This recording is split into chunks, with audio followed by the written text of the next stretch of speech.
día realmente muchas personas se centran en la producción de contenido, pero no en todo lo que eso conlleva. Digamos que el asunto de la virtualidad ha permitido no solamente ampliar los canales en los que circula la información y los contenidos, sino que también ha permitido que estos contenidos sean diferentes y traigan aportes a lo que anteriormente se veía de forma tradicional. No es que lo anterior esté mal o que lo de ahora esté bien o al revés. De hecho, yo creo que si hay algo que se ha nutrido es la creatividad humana, sobre todo para contar historias, sean de tipo no ficción o de tipo de ficción, ¿no? Y muchas veces lo que hacemos es que de un género pasan cosas que el otro género adopta o adapta también para ser novedosos y siempre mantener la atención de los usuarios o del público. Digamos que ya aunque el término audiencia ha sido un término bastante acogido precisamente por la medición de audiencias que sucedió en el 45 con la radio y que luego pasó a ser a la televisión, realmente con lo digital ya no podemos hablar simplemente de audiencias, nosotros debemos de hablar correctamente en términos de usuarios o de público, porque ya este público no se queda solamente en consumir, sino que es un público que eh, pasa y borra un poco estos roles entre consumidor y productor, ¿no? Hay también muchos términos alrededor del usuario, está prosumidor, está interactor, digamos que el más general es público.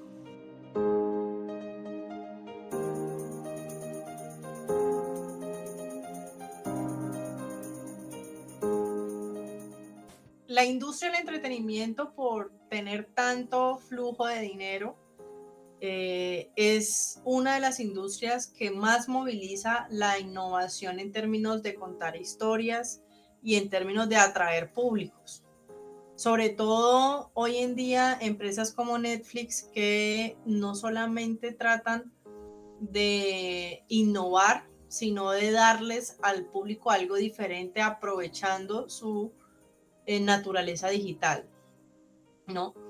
Pero a medida que hemos visto estas estrategias, no solamente se dan desde el entretenimiento, sino también desde lo comercial, desde lo publicitario, desde la comunicación externa y hoy en día vemos que incluso desde la comunicación interna de las empresas.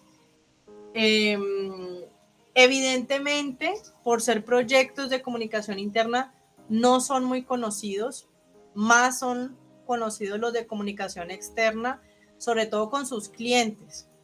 Y empresas tanto grandes como pequeñas, o sea, empresas, por ejemplo, como Toshiba, que se junta con Intel para hacer una estrategia a partir de una narrativa transmedia para poder llegar a sus clientes y hacerles ver cuáles son los atributos que tiene su nuevo producto que están lanzando en el mercado, así como también, digamos, empresas que internamente se dan cuenta que las personas que tienen a su cargo, sus colaboradores, también son públicos que requieren ser tratados como los públicos actuales y no solamente tener, digamos que la misión siempre es llegar a ese público, y que ese público igualmente interactúe con nosotros. Entonces ahí es cuando vemos que las empresas realmente están tratando de involucrar en las comunicaciones o por lo menos en los productos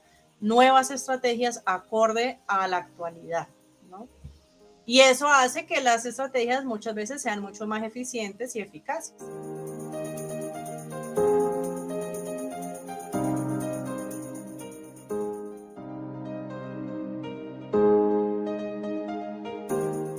Henry Jenkins, que es el creador del término, él observa, él pertenece al Instituto Técnico de Massachusetts, el MIT, y él observa cómo es que los contenidos se están distribuyendo. Y él llega a este término en términos de que se da cuenta que los contenidos están trascendiendo los medios. ¿Sí? Hay muchos términos parecidos. Está cross-media, por ejemplo, y está el multiplataforma. Sobre todo entre cross-media y transmedia hay una discusión bastante compleja. Hay una distinción, pero igualmente hay autores que reclaman que no importa la distinción, simplemente ellos adoptan ambos medios, ambos términos para lo mismo, y hay autores en que sí realmente determinan esa distinción. Y se debe precisamente a cómo nacen estos términos, ¿no? Ahora, las narrativas digitales hay que tener en cuenta que son narrativas que se dan en los medios digitales, pero no quiere decir que solamente permanezcan en los medios digitales. Y si estos medios, digamos, esta historia trasciende de estos medios, más bien, entonces es transmedia.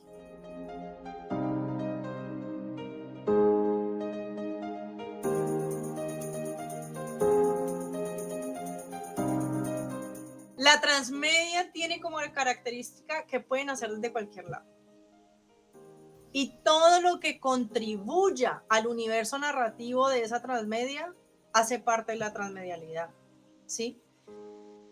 Las narrativas digitales son simplemente historias que están dentro de los medios digitales y probablemente nacen ahí, o por el contrario pueden nacer en otro lado, pero son adaptadas a estos medios digitales. Sin embargo, cuando hay este tipo de superar el medio, cuando estos universos superan el medio como tal, entonces ya hablamos de transmedia. Entonces, en ese orden de ideas, yo les he hablado de transmedia y crossmedia. Entonces yo les voy a ampliar aquí un poquito. Entonces tenemos transmedia y crossmedia. Son dos términos distintos, pero que, como les digo, hay autores que los, digamos, que establecen que son lo mismo, y hay otros autores que, por el contrario, sí plantean una distinción. Transmedia, como dije ahorita, significa que trasciende el medio, y crossmedia significa que cruza los medios, y ahí es donde está la distinción. Que un autor lo adopte o no lo adopte, pues digamos que yo te digo cuál es la distinción, y ya cada uno está en su potestad de seguir qué corriente, de si adoptar o no la diferencia. La diferencia entre estas dos básicamente es que aquí un medio depende del otro medio para disfrutar el universo narrativo, mientras que acá no. Yo puedo experimentar un medio sin haber experimentado el otro. O sea, por ejemplo, yo perfectamente pude verme y entender y comprender y disfrutar Harry Potter sin haberme leído los libros. Ahora hay que tener en cuenta, y es que Henry Jenkins, que es el creador del término transmedia, establece que la diferencia entre una adaptación de un libro a una película es distinto de la transmedia, en términos en que la transmedia implica que ese nuevo medio al que se está adaptando la historia tiene que contribuir con algo significativamente distinto en la historia. Sí, o sea, es decir, si el libro se hace igualito a la película, por ejemplo, como lo que pasó con el Código Da Vinci, entonces, o como Bajo la misma estrella, pues realmente es una adaptación, nos trasciende. Y cuando es transmedia es cuando, por ejemplo, yo tengo, ejemplo, The Walking Dead, o por ejemplo, Juego de Tronos. La serie es muy distinta a los libros. De hecho, incluso los productores de la serie de la tercera temporada dijeron: nosotros vamos a hacer algo diferente a los libros y nos vamos a ir por otro lado, y la serie es otra cosa distinto a los libros. Pero el universo narrativo de Juego de Tronos tiene libros, tiene cómics, tiene la serie, pero los libros no cuentan lo mismo que la serie no cuenta lo mismo que los videojuegos, y así sucesivamente. Crossmedia es lo que dicen los que establecen la distinción, es que significa cruzar medios, es decir, que para yo poder experimentar, por decir algo, el Twitter, tuve que haberme visto la serie, o para yo poder entender algo que sucede en la serie tuve que haberme leído los cómics, o para yo haber entendido algo de los cómics tuve que haberme escuchado los podcasts o lo que sea. Este cross media es muy usado en la publicidad, así como tipo gincana. Esa es la distinción. Aquí los medios, cada uno en transmedia, son totalmente independientes. Aquí no, aquí dependen el uno del otro y en conjunto, digamos que se complementan. En cambio, en la transmedia, el universo narrativo lo tiene todo, pero no necesito uno para disfrutar el otro o para comprender el otro. ¿Qué tiene esto de atractivo? Que, por ejemplo, si tú tienes diferentes públicos, ¿cierto? Entonces, y tú sabes que hay en esos públicos hay personas que prefieren lo sonoro y hay otros públicos que prefieren leer y hay otros públicos que prefieren lo interactivo y hay otros públicos que prefieren lo audiovisual. Entonces tú creas una estrategia en donde explotas cada uno de estos recursos mediáticos, el audio, el texto, el video, la imagen, etcétera. Y así, a partir de este reconocimiento de estos diferentes públicos, vas a hacer que estos públicos ingresen a este universo, digamos que por donde ellos más les guste, y a partir de ahí entonces van a empezar a explorar los otros medios.